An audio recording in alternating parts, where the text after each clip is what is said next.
go ahead and Operations and but yet the end of a season, and as we saw, the end of a few careers. Just your thoughts to kind of, with your excellent mind, just kind of wrap it all up in perspective for us. No, yeah, I think if you look at the second half of the season, you have, 10 results out of 13 games.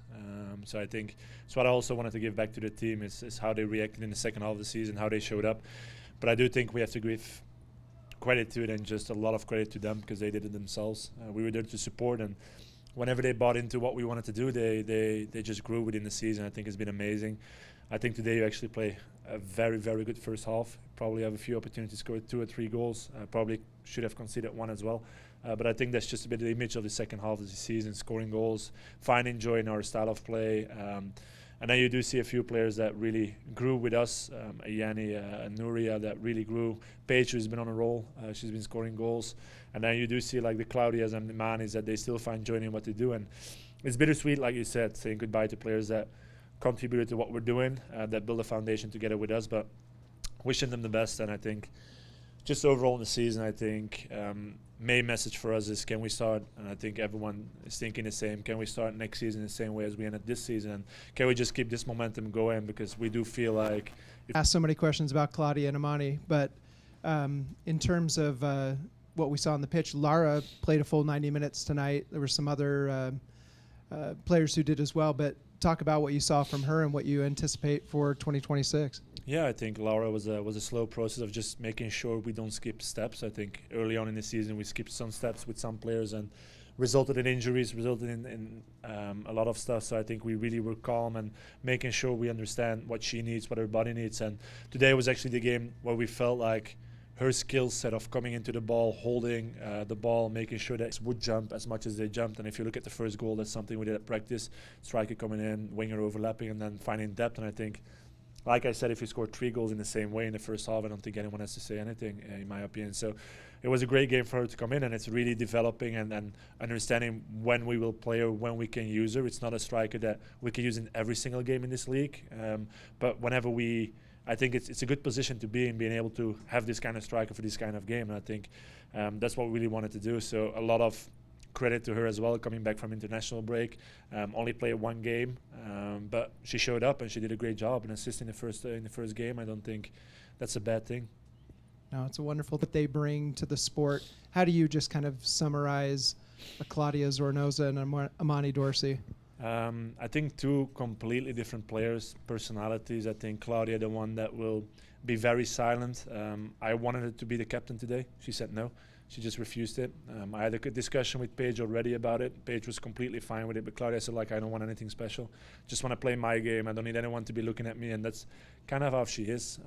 If you look back at her career, there are not a lot of players in this league that can present what she presents as a CV, and I think she's being able to speak the language today. She delivers an excellent speech in the language. I think that's amazing, and I think Imani is, keep on saying the same, is probably one of the most intelligent players I've ever worked with.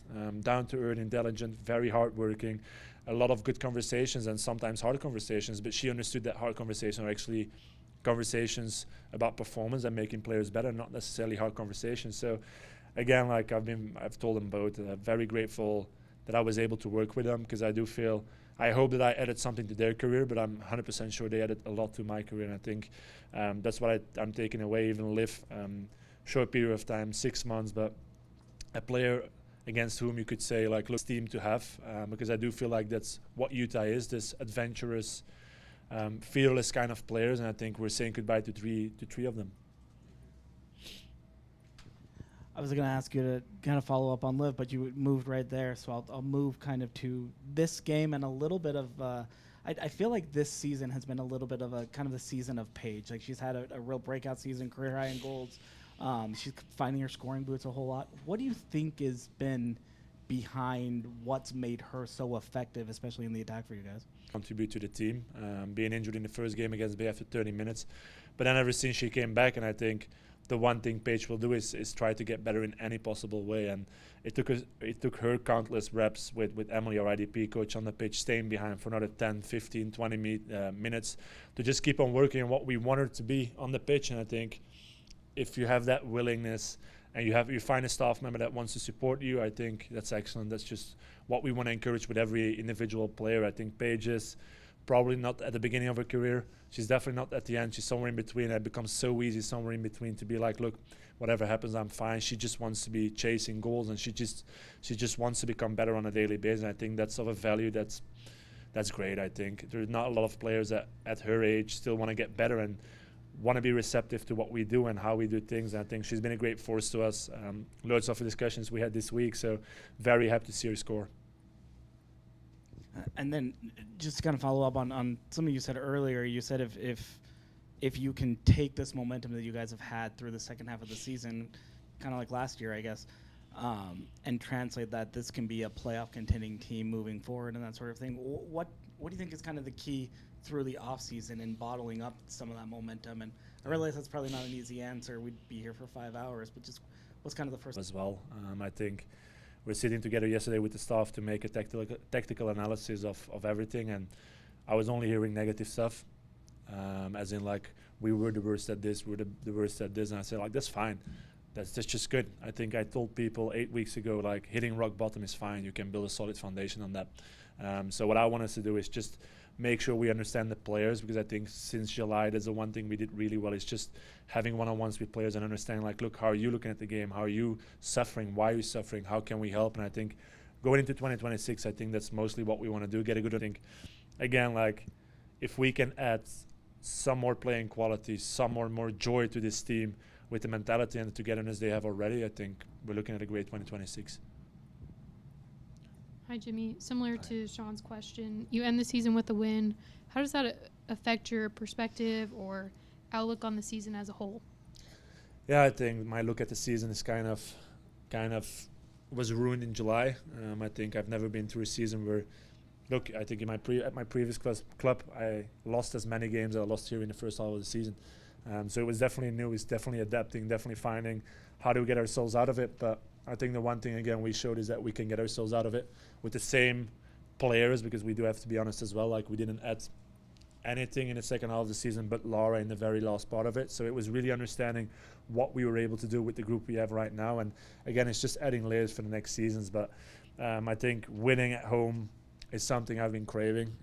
I do know this audience is very lovely and they can forgive easily. But I do want people to know that we want to uphold standards. We want to make sure that people come out to see us win. And I think it's great to have people behind you when you're losing games, but I want to give something back. And I think that's the one thing I said when they appointed me last year as well. Like I want to be giving something back to the community, to this group of players, to this, and I'm very realistic, missing out on key players, on star and marquee players. But still, I think you've put in a great performance. You did what you had to do and you win the game. And I think that's just what I want to give back to the fans as well. I want to at home. That's what they have to be counting on next season, winning at home and making sure we make this franchise successful.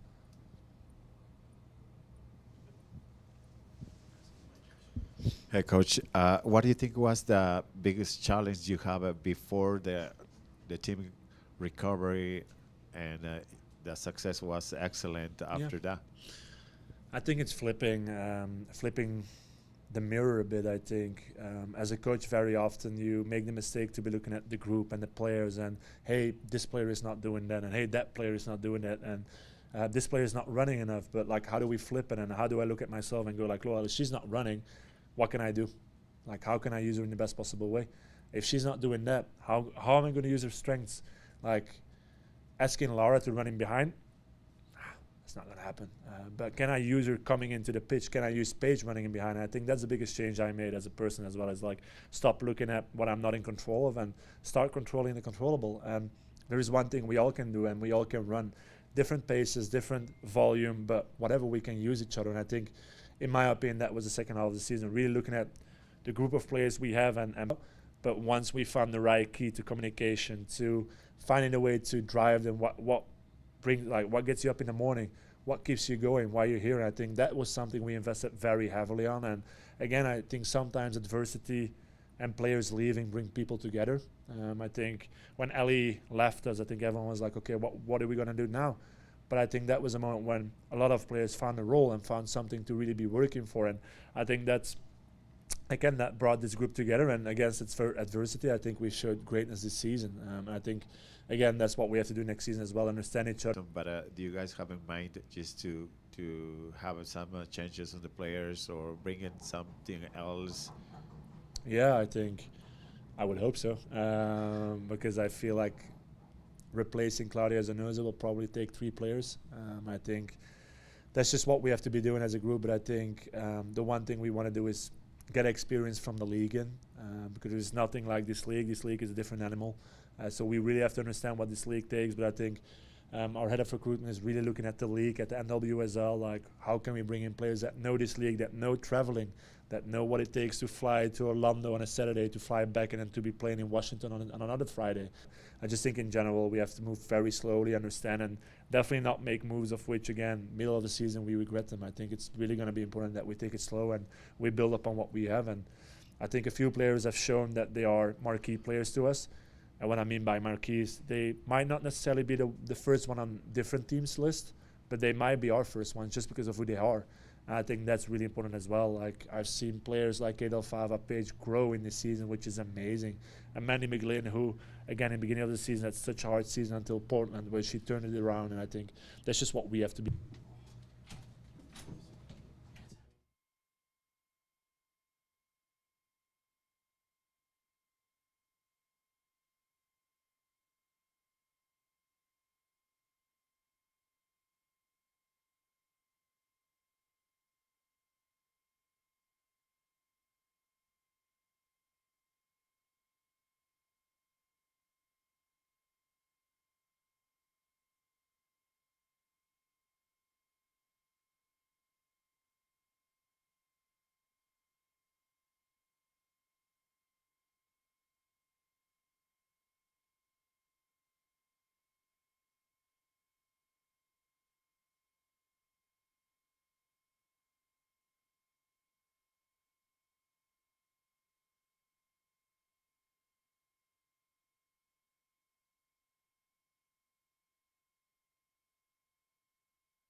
just so we all know. So we'll do English questions first. We'll give Max a chance to translate. Then we'll let Claudia answer, and then Max will translate. Yeah, thank you. All right, go ahead, Sean. Claudia, congratulations on a successful and beautiful career. Tonight was fun to celebrate you. First question, though, I have to ask, how was it holding a puppy at the start of the match? Should that be a regular thing? ¿Futuro o qué pensaste eso? Pensé en mi perro, la verdad. Pensé en mi perro, pero es muy bonito salir con cachorros y que también haya visibilidad y puedan sobre todo adoptarlos las personas, y que creo que es una buena iniciativa. She's like, I thought about my puppy, honestly. It was a great thing having a puppy. I like how it was an awareness to adopt these puppies. I think it's a great thing we should do in the future. So the club had the option to retain you through 2026. We could have seen another season of the Maestro. Why now? Why leave now? El club tenía una opción para tenerte para el próximo año. ¿Por qué pensaste por no firmar otra vez y tener el futuro con el Maestro? Bueno, realmente no se dio esa opción en ese momento, y yo ya tenía claro desde junio que quería tomar ya esa decisión. Quería acabar en buen momento y sobre todo disfrutando del fútbol como lo he hecho. Volver a España con mi familia, que también me necesita, y yo también a ellos, y disfrutar de otra etapa de la misma forma. Yeah, things didn't align in June. I already had my mindset. Back home, my family needs me, and I'm really excited for my next era of my life. You've been playing soccer since you were. How are you feeling tonight? What thoughts, what feelings do you have as you reflect on over 30 years of playing this beautiful sport? Has jugado fútbol desde que tenías 4 años con mucho éxito. ¿Cómo te sentiste hoy pensando de toda tu carrera, pasando 30 años, y pues compartir nosotros con eso? Pensé sobre todo en mi familia, en la gente que siempre ha estado a mi lado, sobre todo en los peores momentos. Yo vengo de 2 lesiones de ligamento cruzado, y poder terminar mi carrera bien, satisfecha con todo y disfrutado de todos los clubes. Yeah, my career had lots of up and downs. I come from 2 ACL injuries. I learned a lot from my teammates. It helped me a lot. And from doing this, I just learned about the sport and just up and downs, and I'm happy that it ended this way. Thank you. Similar to that, your career took you to Real Madrid, took you to the World Cup, took you to Champions League. What are you going to remember about Utah and the Royals? Tu carrera te llevó a Madrid, al Mundial. Han sido para mí un cambio y una evolución en mi carrera. Haber compartido con ellas en un vestuario totalmente diferente a lo que he vivido anteriormente. Y sobre todo me llevo la gran experiencia de esta liga, de la competitividad que hay, el desgaste físico que al final tienes que tener, y he podido conservarlo, creo que bien. Y diría que también la experiencia de estar en un país lejos de mi familia, de los míos, que a veces es bastante duro, y he tenido apoyo aquí de la chica. So yeah, I'm glad that being part of this league, I learned a lot from that. Hi, Claudia. What would Hi. you say has been the highlight of your career? Hola Claudia, ¿qué es algo muy importante que te ha pasado en tu carrera? Tengo muchos momentos, pero creo que el que me llevo es haberme roto 2 veces la rodilla. Todo el mundo igual lo coge como un momento malo, pero a mí me cambió por completo. Viví el fútbol de manera muy diferente a lo que ya estaba viviendo, y me quedo también con los 3 años que viví en el Real Madrid, porque pude vivir. That's with my career. What I would choose is my 2 knee injuries. Lots of people see that as a negative, but I think it's great. I learned soccer in a different perspective. I know Madrid took me to Champions League and I was in the World Cup, but I see that injury as something good, and it just changed my perspective of the sport so far. What do you think you'll miss the most about playing?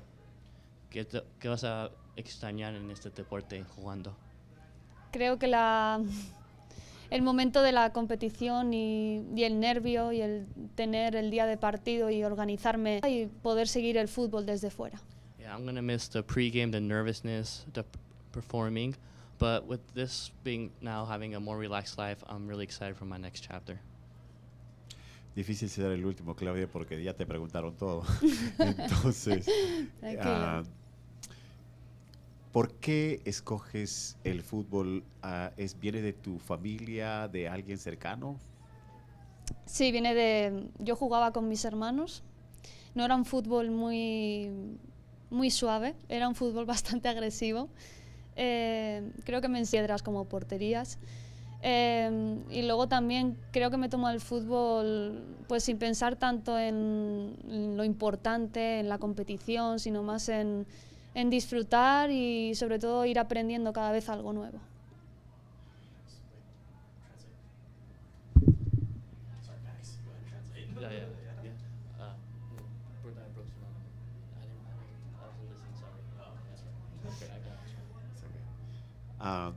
Si pudieras describir el fútbol en pocas palabras, ¿qué sería? If you could describe the sport in some words, what would it be? Respeto. Companionship. ¿Cuál sería el mensaje que tú dejarías a las jóvenes que en este país, en su gran mayoría, más que en cualquier otro país, practican el fútbol? What was a message you give out to the younger athletes for the sport here in the U.S.? Que valorarán todo lo que se tiene hoy en día, que antes no lo teníamos, y sobre todo que tuvieran respeto y escucharan para aprender. Value everything you have. We didn't have that in the past, and respect everyone with respect, and we didn't have this chance in the past. Por último, ¿has notado una diferencia? Different perspectives around the world, here in the U.S. and around the world. Sí, mucha diferencia. Es más físico aquí, de más transiciones, te exige mucho más a nivel físico, y luego pues en España somos más de tener el balón, más técnica, un disfrute diferente del fútbol, y también aquí diría que está todo muy bien organizado, la liga ya está creada hace muchos años y eso se nota que es muy profesional. Yeah, it's a lot of transition here. It's a lot more physical. Back in Spain, it's a lot passes, and here's a lot more organized. We realize it's a lot more organized over the years. It's been more professional as well. ¿Qué es lo que viene para ti? Más cercano voy a hacer un voluntariado en África y estar con niños y ayudar en lo que pueda. Y ya a partir de enero es pues lo que me llegue. Espero que con ilusión. Intentaré sobre todo en la parte de educación o en la parte del fútbol. Ya veremos qué llega. I'm going to be volunteering in Africa, and then in the future, around January, I might just volunteer or help out with in education or in the sport. Thank you so much.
My fiance. Yeah, he's gonna have the hard-hitting questions. First question right here. I was gonna make you sit up there with her. All right, we got Paige. We will. Lack of a better question, how are you feeling this evening? Yeah, I honestly think Jimmy said it the best after the game. He was like, the togetherness of this group is everything. And that makes me so emotional because when times are tough, you can easily fall apart, but our group just really stuck together. Before the game, we were singing The Climb. That was our pregame speech. And, you know, it's like so silly, but it's such a core memory for me and the girls. And I'm just so grateful to be their teammate. And it's just been such an honor. And, yeah, it's bittersweet for sure, but it's a good way to end the year. I hope this is okay. I mean, you're here in front of us and we could be talking about your play, but would you be willing to kind of give your thoughts on a career like Claudia Zornoza's and Amani Dorsey's and just your thoughts on them as they exit this beautiful sport? Yeah, so Amani, I have had the pleasure to play with at Sky Blue, Gotham, and now here, and she has done so much for the sport on and off the field. She has been a trailblazer, and to have her and be a role model for me has been everything. So she's left her mark for sure, and she's created waves for us that, you know, allows us to continue in the way we are. And then for Claudia, she brought such a flair, you know what I mean? And that's just been incredible, and she taught me so much leadership-wise and just experience, and we needed that. You know, we needed her last year, and she stepped in and did everything. To be the first mom of the Utah Royals, like, for this generation has been huge, and again, another example, and she's just a sweetie, so we're happy for her. But of course we'll miss her, but excited for her next chapter. If I must ask one question about the game. So your goal this evening came through an assist from Lara. What do you anticipate with her in 2026, and what are you looking forward to just generally too with 2026? Yeah, I think for Lara it was huge because, you know, she came in and it can take some time to adjust to this league. It's so fast, it's so like physical, but you know, she came in and showed what she's really good at. So as soon as she got the ball, I knew what she would look for. It was get it done for her. I think it was her first assist this year. Is huge, and I think that's good momentum for her for the offseason going in. And for 2026, I think it'll just be about being clinical in the final third. You know, I think we could have scored more than one tonight in both halves. So, yeah, just learning from that. But, again, the togetherness, I think, will keep coming. Yeah, thanks. Well, page one did end up being enough, and another banger from you. You've had a pretty incredible year, if I do say so, in the attacking third with what you've been able to do, connecting with your teammates, putting the ball in the back of the net, that kind of thing. What do you think has been behind this season for you? Because it didn't start out necessarily great. You were on the that my teammates and my coaching staff and just the club has had in me. That goes a long way. But then for me, I'm a repetition player. That's what made me good in college. That's what helped me just, you know, gain the experience and the exposure that led me to U23 camp and just to get drafted. So I've been craving that for so long in my career, but it's just something that's lacked, is like that individual development. But this year, you know, the Royals made hires where we're working with Simpkins, and I'm just doing what I need to do every single week to prepare me for the weekend. So it's been getting those repetitions so that when I come to the game, I'm like, oh, I've done this 50 me and helping me with that, and yeah, just giving me that to give me confidence to do that in a game. Do you feel, you use that word confidence, do you feel like you've built up enough confidence to kind of carry this through to next season? Because the way you guys ended, kind of like last year, I guess, the way you guys ended the second half of the season was pretty impressive, where if you can kind of continue that forward, suddenly the Utah Royals are a team to be reckoned with, I think, in the league. Yeah, I think there's confidence, and then I think there's confidence that you can back it with your play, and I think that's been the difference in the second half of the season. You know, we can walk in and be arrogant and not be good, but I think putting in the repetitions, putting in the work, and having that backing has been huge. So yeah, that's what gives me confidence, and that's what allows me to be me and the Royals to be the Royals. So yeah, you end the season with a win and a goal. How does that affect your perspective or outlook on this season? Yeah, I mean, I think for me personally, it was really rough. I broke my foot. I was out for months. That was really hard, you know, just like at that point in my career. And then I think to come back and to score goals and to impact and to win games and to make moves up the table has been huge. I'm very proud of that, and I think I can have a moment to feel proud of that because, you know, you just go game by game and just want to keep working. So, yeah, I credit my teammates, I credit my staff, and I think it's good momentum for better than this one, but they are really happy. How are you guys ending? Yeah, I think our fans have stuck with us like through thick and thin, but I think for next year I want it to be exciting. You know what I mean? And I know we did that in our second half, but I think we owe it to the fans to start off from the beginning to be a strong team. So I would say thank you for their patience, but we're really looking forward to 2026. Thanks. Wonderful. Thank you, Paige. Awesome. Thank you. Thanks. Thank you so much.